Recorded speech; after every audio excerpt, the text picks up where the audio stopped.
গভীর জঙ্গলে যারা কাজ করে, রাবার বাগান হতে পারে, সেটা পাম বাগান হতে পারে, বিভিন্ন ধরনের। যদি একদম গভীর জঙ্গলে হয়, সেটা হচ্ছে এইটা।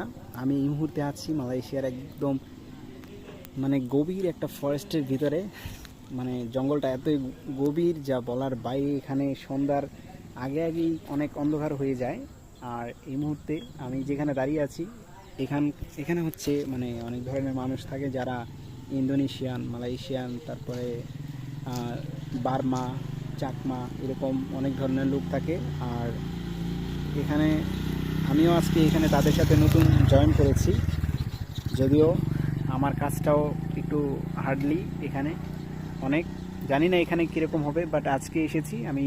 একদিন পর থেকে এখানে কাজে জয়েন হব। আশা করি আপনাদের মানে প্রত্যেকটা ভিডিও দিতে পারবো এখানে।